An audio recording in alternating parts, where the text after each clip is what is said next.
धरती पैरां हेठ है, धरती हेठ वसंदा पानी। पानी चलै निवाण नूं, निर्मल शीतल शुद्ध प्राणी। बहुरंगी एक रंग होए, सबना अंदर एको जानी। तत्ता होवे धुप विच, छावें ठंडा विरती हानि। तबदा परोपकार नो, ठंडे परोपकार बिहानी। अगन बुझाए तपत विच, ठंडा होवे बिलम न आनी। गुरसिक्खी दी एह निशानी, गुरसिक्खी दी एह निशानी। सत्कारयोग सत्संगियो, वाहिगुरु जी का खालसा, वाहिगुरु जी की फतेह। सत्संगियो, ये पौड़ी है भाई गुरदास जी की। भाई गुरदास जी ने एक वार लिखी है जिसमें गुरमत की व्याख्या है।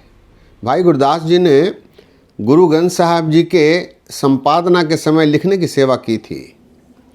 भाई गुरदास जी गुरु अर्जन देव जी महाराज जी के मामा थे। भाई गुरदास जी ने अपनी इस 28वीं वार की 13वीं पौड़ी में सिख कैसा रहता है इसकी व्याख्या की है। उन्होंने सिख की तुलना पानी से की है। पानी की अच्छाइयाँ दर्शाते हुए सिख का चरित्र कितना ऊंचा होता है इसे दर्शाया है। भाई गुरदास जी कहते हैं, धरती पैरां हेठ है, धरती हेठ वसंदा पानी। सबसे नीवा स्थान चरण होते हैं, पैर होते हैं। धरती उससे भी नीवी है, पैरों के नीचे रहती है। पैर नीवे, पैरों से भी नीवे धरती, और उसके नीचे धरती पैरां हेठ है, धरती हेठ वसंदा पानी। पानी उससे भी नीवा धरती के नीचे रहता है, नीवा निम्रता। धरती पैरां हेठ है, धरती हेठ वसंदा पानी। और पानी वहाँ रहकर भी पानी चले निवाण नू, निर्मल शीतल शुद्ध प्राणी। पानी का स्वभाव नीचे की ओर, नीवे की ओर चलना है। पानी ढलान की ओर जाता है, नीवा, और वो निर्मल होता है, उसमें मैल नहीं होता। मैल तो हम मनखों ने उसे पोल्यूट किया है। पानी चले निवाण नु, निर्मल शीतल शुद्ध प्राणी। वो निर्मल होता है, शुद्ध होता है और ठंडा होता है। उसका स्वभाव ठंडा होता है। जिस प्रकार पानी का स्वभाव है वैसा ही सिख का स्वभाव होता है, ऐसा भाई गुरदास जी ने दर्शाया है। पानी चले निवाण नु, निर्मल शीतल शुद्ध प्राणी। आगे, बहुरंगी एक रंग है, सबना अंदर एक को जानी। पानी का स्वभाव है कि वो यदि हरे रंग में मिलता है तो हरा हो जाता है, लाल रंग में मिलता है तो लाल हो जाता है, उनमें समा जाता है, एकमेव हो जाता है। सिख का स्वभाव भी ऐसे ही एकमेव होने जैसा है। बहुरंगी एक रंग है, सबना अंदर एक को जाने, सब में मिल जाता है। उसका स्वभाव सबसे मिलकर रहना होता है। बहुरंगी एक रंग होए, सबना अंदर एक को जाने।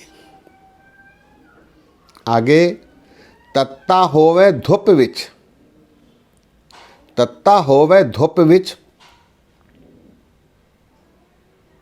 छावे ठंडा विरती हानि।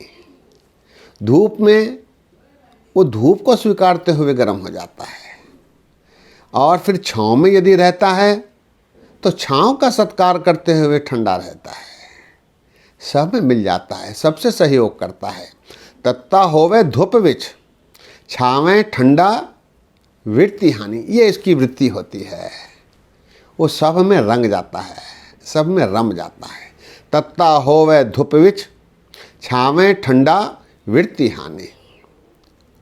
फिर आगे तबदा परोपकार नो, तबदा परोपकार नो, ठंडे परोपकार विहानी। परोपकार करने के लिए वो गर्म भी होने के लिए तैयार हो जाता है। पानी को अग्नि गर्म करती है तो वो गर्म होने के लिए भी स्वीकार कर लेता है। तबदा परोपकार नो, अग्नि पर परोपकार करते हुए वो गर्म भी हो जाता है। तबदा परोपकार नो, ठंडे परोपकार विहानी। फिर वो उसे कोई ठंडा करता है, बर्फ़ बनाता है, तो उस स्वभाव को भी वो स्वीकार लेता है। तबदा परोपकार नो, ठंडे परोपकार विहानी। इस प्रकार उसकी वृत्ति होती है, स्वभाव होता है।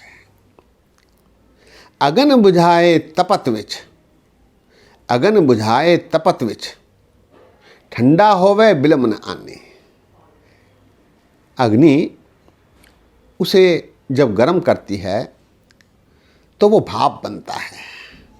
भाप बनकर भी वो अग्नि का नुकसान, अग्नि से होने वाले नुकसान को बचाने का प्रयत्न करता है। वो नीचे आकर उस अग्नि को बुझा देता है। पानी जब उबलता है तो नीचे गिरता है, तो अग्नि को बुझाता है, अर्थात वो अत्याचार को कम करने की कोशिश करता है, आग को बुझाने की कोशिश करता है। अगन बुझाए तपत विच, ठंडा होवे विलंबनानी। और फिर उसे ठंडा होने में विलंब नहीं लगता, देर नहीं लगती, वो उसे भी ठंडा करता है। जिसने उस पर अत्याचार किया है उस पर भी वो अत्याचार नहीं करता, बल्कि उसे रोकता है, उसे समाप्त करता है, उस अत्याचार को समाप्त करता है, बदला नहीं लेता।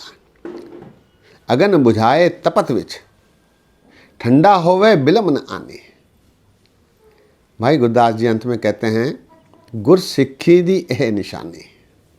गुर सिख की यह निशानी है, यह स्वभाव है, ये उसका स्वभाव है।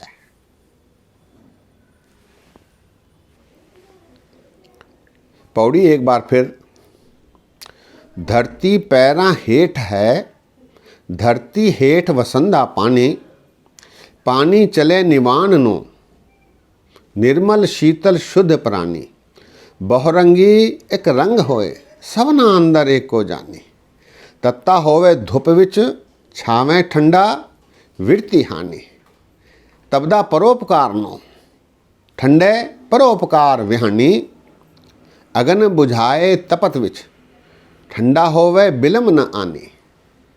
गुर सिक्खी दी यह निशानी, गुर सिक्खी दी यह निशानी। सत्कार योग सत्संगियों, भाई गुरदास जी ने सिख के स्वभाव की तुलना पानी से करते हुए सिख गुरसिख की विशेषताओं को उजागर किया है। ऐसा गुरसिख होता है, इसे भाई गुरदास जी ने दर्शाया है। सत्संगियों, भाई गुरदास जी की वाणी गुरुमत की व्याख्या करती है। इसे गुरु ग्रंथ साहब जी की कुंजी भी माना गया है। इनकी 40 वारें हैं, 41 वार कुल हैं, जिनमें से एक इनकी नहीं। इसमें गुरमत गुरसिखी की बहुत गहरी व्याख्या की गई है। कभी समय मिले तो उसे अर्थों के साथ, ट्रांसलेशन के साथ पढ़ने की कोशिश की जाए, क्योंकि भाषा ठेठ पंजाबी है, इसीलिए शब्द थोड़े से कठिन लग सकते हैं। कोशिश की जाए कि इसे अर्थ के साथ पढ़ा जाए। कंप्यूटरों पर आजकल ये अवेलेबल है, ताकि गुरसिख की, गुरमत की, गुरबाणी की जानकारी में हमें सहायता हो सके। भाई गुरदास जी के कवित्त भी हैं और वार भी हैं। कवित्त ब्रज भाषा में हैं और वार ठेठ पंजाबी में हैं। आशा है आप जी को इस पौड़ी के अर्थ समझने में थोड़ी सी सहायता मिली होगी। ऐसा करते समय दास ने गलतियां की हैं, दास को माफ़ करने की कृपा करें। इतने वचन प्रमाण करो। आज यही विश्राम है। फतेह सांझी करो। वाह गुरु जी का खालसा, वाह गुरु जी की फतेह।